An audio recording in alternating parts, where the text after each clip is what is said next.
You know why I really love Nick Hood as a minister? I watched his father do it, and he took over for the church, and he was one of us, but he really turned out to be a great minister. I know it's hard, and that's something that I know that all ministers may not be doing what they're doing because for the right reasons, but I know it's hard. I know he's a beautiful man, and we've been knowing each other for over 50 years. I believe in him. He's inspired me in so many ways to do what I'm doing and try to be the best at it. Make sure you watch Nick Hood's ministries. You'll never be the same.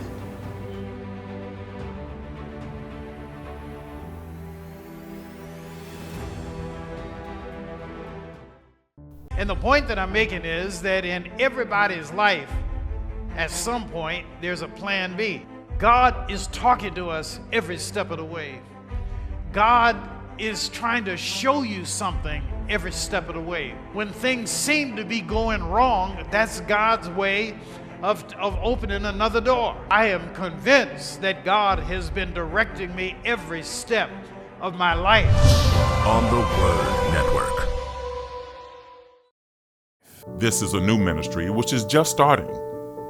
Reverend Hood needs your help in sharing the good news of Jesus Christ and His power throughout the world.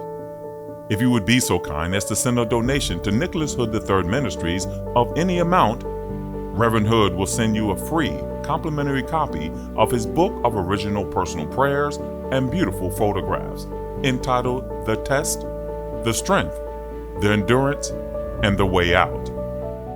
Welcome to Nicholas Hood III Ministries, a ministry of hope, spiritual inspiration, personal power guided by Christian love.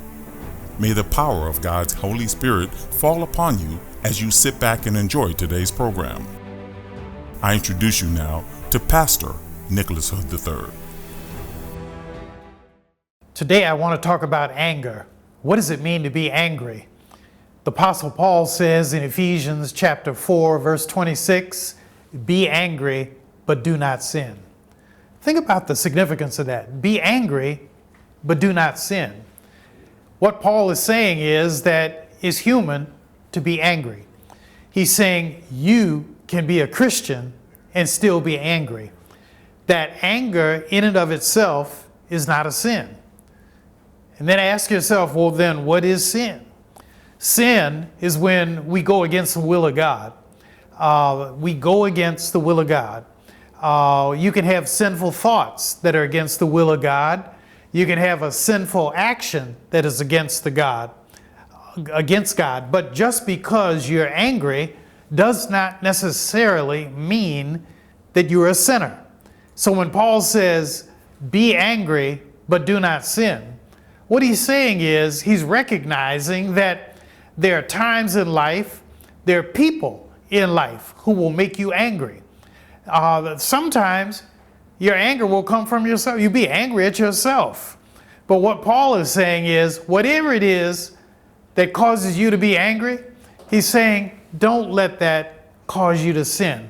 And so, what preacher then am I talking about when I say be angry, but do not sin? To me, what that means is it's okay if somebody makes you angry, makes you mad, somebody disappoints you, you become angry, somebody says something to you, about you, maybe behind your back, can make you angry. And it's human to be angry. There's nothing wrong with that. But what Paul is saying is, if you stay angry, if your anger boils over to the point where you kill somebody, your anger boils over to the point where you start lashing out with bad language, bad thoughts, bad feelings, that what you end up doing is actually messing yourself up. And Paul goes on to say, do not let the sun go down on your anger. And so I want to talk for a couple of minutes about how the Christian can channel anger into a positive path. Number one, anger actually sometimes can be a very good thing. And where I'm going with this is this. To some degree, the world moves on anger. And what I mean, let me take that thought a little bit further. The anger moves the world in that if you are angry about poverty, then you fight to eradicate poverty. If you're angry about racial justice, then you fight to transform racial justice into equality. If you are angry about problems with healthcare, then your anger, if it's channeled in a positive way, will cause you to work to have greater health. Not just for yourself, but greater health for the community in which we live. And that to me represents ways that we can take something that could be a negative and we transform it into something positive. And Paul is saying this with some authenticity. When he starts in the 4th chapter, he says, I therefore am a prisoner for the Lord. And I like that verse. I'm so glad that he says that, because what Paul is saying is, I am in jail. I'm in jail, not because I raped somebody, not because I killed somebody, not because I stole somebody else's money, but I am in jail for the Lord. The only thing I've done is to preach Christ and Christ crucified. And for preaching this positive message, I have been put in jail. And I'm lifting this up today because I know that there's some people looking at this broadcast who are in prison. They've been writing me. And fellows, one, I want to thank you for writing me. But two, I want you to know that this message is for you, that you're not the first person to be in jail. And I don't know what charge got you convicted to the point where you were in prison, but the Apostle Paul is in prison because he preached Christ crucified. And I hope that wherever you are, whatever correctional facility you are in, that you will be a trumpet for the Lord, that you will be a witness for the Lord, that you will be a testimony for the Lord. And start with the people you're in jail with, you're in prison with, and let them know that Jesus is real and making a difference in your life. And you know what? There are a lot of us looking at this program today who may not be in prison. We may not be in prison, but we're in an emotional prison and a spiritual prison. And the way we get into an emotional and a spiritual prison, my friends, is when we're angry. When you're so angry at somebody else, you're so angry at something somebody said, angry because of something somebody did, that you just dwell on it. You sleep on it. You think on it. You salivate on it. You dream about getting back. You dream about revenge. And once you get to the point where you're dreaming about how to hurt somebody else, when you're fixated on how to get back at somebody else, then you find that you are taken off track. And the reason why I said at the beginning of this program that anger actually can have a very positive outcome. And the way anger can have a positive outcome is if it motivates you to do something good. I think about Abraham Lincoln, President of the United States. Abraham Lincoln was wishy-washy about slavery for a long time. But after a while, he became a staunch advocate of the liberation of the slaves. And he did that because he thought it was the human thing to do, the God-centered thing to do, the right thing to do, even though he didn't begin there. And what happened to him was he became angry. He became angry at what slavery was doing to the United States. And he wanted to keep the Union together. So we find him becoming a person who goes down in the history books of the United States as one who actually stood up for the slaves, one who, it was really under his leadership, during the, post Civil War era, where we had African Americans in the House of Representatives and in the Senate, where the 13th and the 14th Amendments were passed, which gave African Americans freedom. And so the point that I'm saying is that anger sometimes can produce something very, very positive. If you get angry at yourself, sometimes that will cause you to do something very, very positive. I was preaching one Sunday at church, and I was bragging that I go to the gym every day. But then after I leave the gym, I go to the McDonald's down the street, and that I would eat 2 or 3 sausage McMuffins. And my doctor was in church when I said that, and the doctor was just doing like this. And I talked to him later about it, and he said, "Nick, you got to stop that. That's going to kill you." And, I said, okay. And so I just stopped cold turkey. In the process, I lost 50 pounds, which is amazing. I couldn't imagine you could lose that much weight from just change. That's the only thing I changed in my diet. But the reason why I'm saying this is I became angry. Not angry at the doctor, but angry at myself, that I was hurting myself and I didn't even know it. All I knew is I just liked the taste of that breakfast meal, but it was killing me. And so, I'm saying that today to say, find something to be passionate about. And I think that's why Paul is telling us it's okay to be angry, because your anger is really a passionate emotion. And if you're angry about an injustice, if you're angry about some damage that you're doing to your own body, if you're angry at being treated badly, if you're angry about anything at all, that's pulling passion up from your very gut. And in the process of doing that, what Paul is telling us, just don't allow that passion to cause you to sin. And so I'm saying that today because I want to encourage those of you who are looking at this worship service, this televised worship service. I want to encourage you to be passionate about something in life, to be passionate about justice, be passionate about equality, be passionate about living a good life, be passionate about trying to pull your family together, be passionate about trying to better your life, be passionate about things that are positive. Don't be passionate about things that are negative, only if you're trying to fight those things that are negative.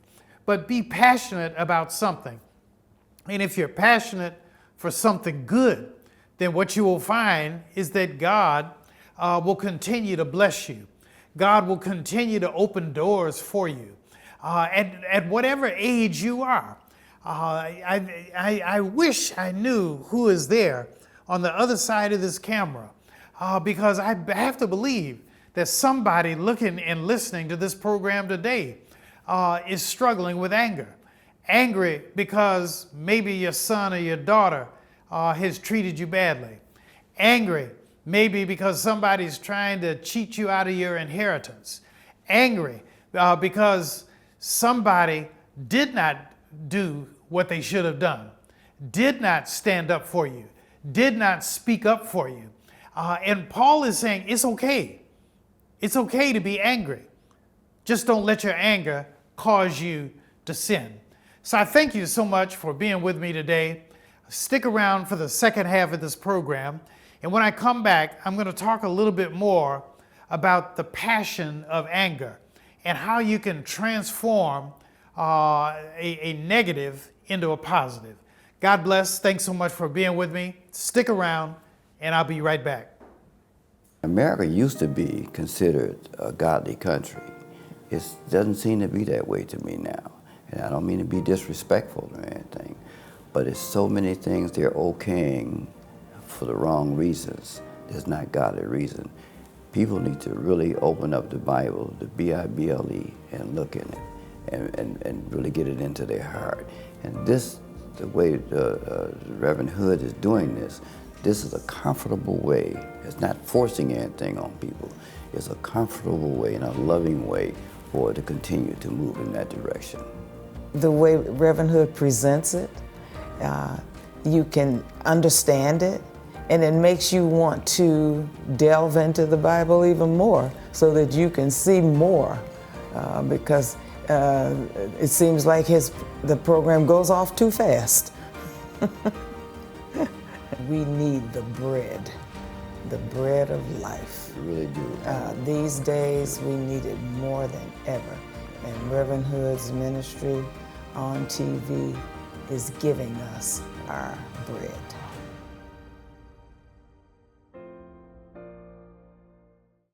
Today we're talking about anger. The Apostle Paul says in Ephesians chapter 4, verse 26, "Be angry, but do not sin."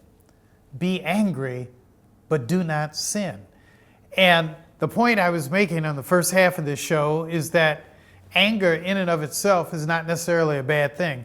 Matter of fact, there are times in life when if you don't get angry, there's something wrong with you. If you don't get angry at racism or sexism, there's something wrong with you. There's something wrong with you if you don't get angry about the fact that we live in a world where some people just don't make enough money to eat, don't make enough money to feed their families, don't make enough money to live with the comforts of life. And so anger in and of itself is not necessarily a bad thing. Matter of fact, the root of anger is passion. And to feel passionate about anything is a good thing. But the careful thing that we have to keep in mind is we need to be careful that we don't let ourselves let the anger get out of check. And you know when your anger is displaced when you start thinking about how to hurt somebody else, how to kill somebody, how to get even with somebody. Are there ways to confront those who've done you wrong without at the same time doing wrong yourself? And when we dwell on anger, if somebody has tried to cheat you and you spend the rest of your days being angry, trying to get back at them, ask yourself, who's the one who really is hurt? The one who's really hurt is yourself. And what Paul is trying to tell us is that the Christian is on a journey. And the journey of the Christian is twofold. The ultimate prize is life after death. And Jesus Christ has died that you and I might have that promise. But by the same token, Jesus lived and died to show you and me how to live the best kind of life. And if you're spending all your days being angry, muttering, breathing threats about somebody else, about what they said, what they did, what you want to do to them, to get back at them, you'll find that you'll tip the scale of your life into the negative zone. And as you tip the scale of your life into the negative zone, what you'll find is that the only one who's really hurt is you. And what I'm trying to promote here in this ministry is good living, positive living, productive living, meaningful and fruitful living. And you cannot live a meaningful and fruitful life if you're stuck on being angry, stuck on being mad. And so for me in my life, I look at my life and I say that, I'm trying to make the most of every day. I'm trying to make the most of every minute. And I want you, looking at this program, to be passionate about something. And if you have not found something to be passionate about, I encourage you to be passionate about this ministry. This is a 30-minute program. And if this program is worth your while, looking at it on a Saturday afternoon, 2:30 p.m. Eastern Standard Time, If you find some reason to watch this show and not turn the channel, then I believe that this show means something to you. I know it means something because people are writing me and calling me from New York to California, and a little bit of Texas and Alabama and Illinois in between. And what that tells me is this is a meaningful ministry. And I am passionate about this. I would not do this if I didn't believe in it. And what I want you to do is to believe with me. I want you to help me in this ministry. And you can help by being passionate. And how can you be passionate about the ministry? Number one, pick up the phone. Even right now, while you're watching the show, call a friend, call a family member, say Nick Hood is on the line, and I want you to see this program. That's one thing you can do. Another thing you can do, if you're really passionate about this, is help me to grow this ministry. And one of the ways you can help me to grow this ministry is to contribute to this ministry. Look at the address on the screen, 4535 Chrysler Drive, Detroit, Michigan, 48201. And I'd like you to send a check to this ministry, Nicholas Hood III Ministries, or Nick Hood Ministries. Just send it to that address, 4535 Chrysler Drive. And if you do that in your own way, that's one way you can transform your feelings about this program into action. And I think we're on the right track.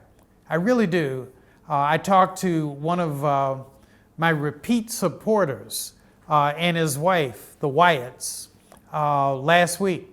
And in talking with the Wyatts, one of the things they told me is they said, you know, we know this is a new ministry. We know it's just getting started, and we believe in you. We believe in this ministry, and so we are supporting the ministry. And I want you to think about supporting this ministry in your own way.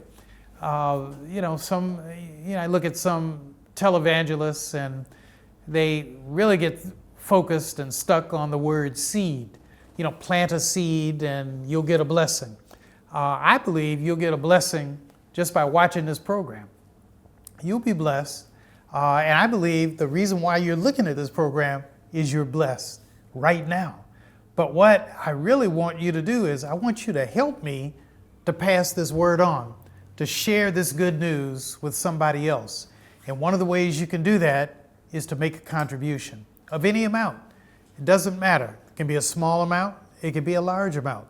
But I encourage you to send a check to 4535 Chrysler Drive, Nicholas Hood III Ministries. And I tell you, I'm sure that the Lord will be a blessing to you. The Lord is blessing me right now. And the big blessing that I'm receiving right now is just knowing that you are looking at this program, because I know that you're feeling something. Over the next few weeks, I'm going to be preaching about a situation in the Bible between Jacob and his brother Esau, and how their feelings got out of control, and how Jacob cheated his brother out of the inheritance. And they're old men when this happens. And I'm going to talk about how they resolve their situation, how they rehabilitate their love for one another, how they come back together as brothers. And I don't know if there's somebody looking at this program right now who's ever lived in a situation where a family member cheated you out of some money. I don't know if anybody looking at this has ever felt like somebody went behind your back and they said something they shouldn't have said. They did something they should not have done, and then left you holding the bag. I have to believe somebody has lived through that. And I want you to think about what the Apostle Paul says in Ephesians chapter 4. Be angry, but do not sin. And if you're angry and not sinning, that means, number one, you got to deal with the feelings, the hurt feelings that made you angry. You got to deal with it. And the question is, how do I deal with my anger in a way that doesn't cause me to be worse than the person who really hurt my feelings? How do I do that? Is the best way to deal with somebody who's made me angry simply to stop speaking to them?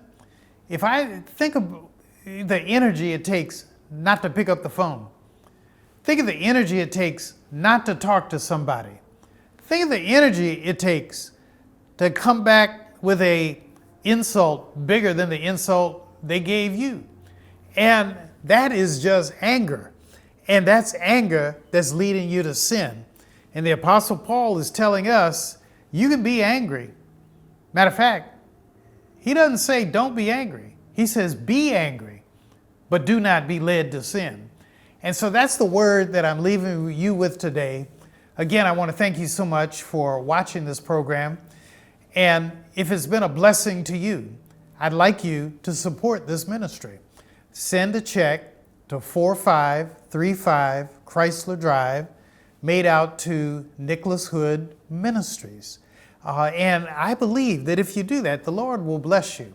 The Lord is blessing me right now, every day.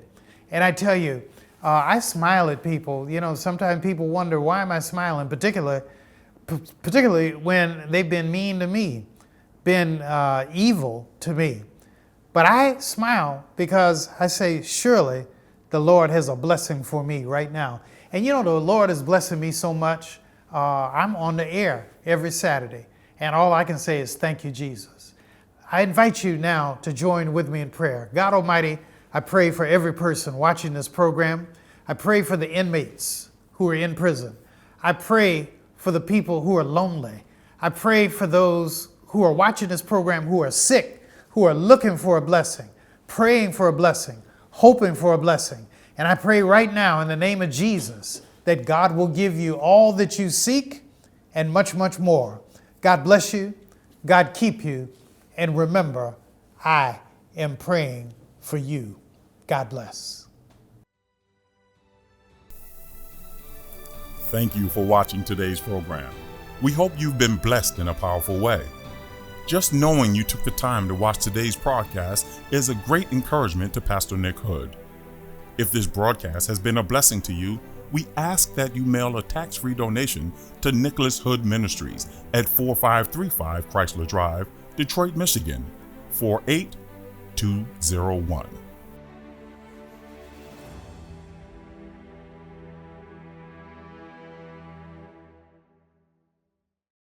And the point that I'm making is that in everybody's life, at some point, there's a plan B. God is talking to us every step of the way. God is trying to show you something every step of the way. When things seem to be going wrong, that's God's way of opening another door. I am convinced that God has been directing me every step of my life.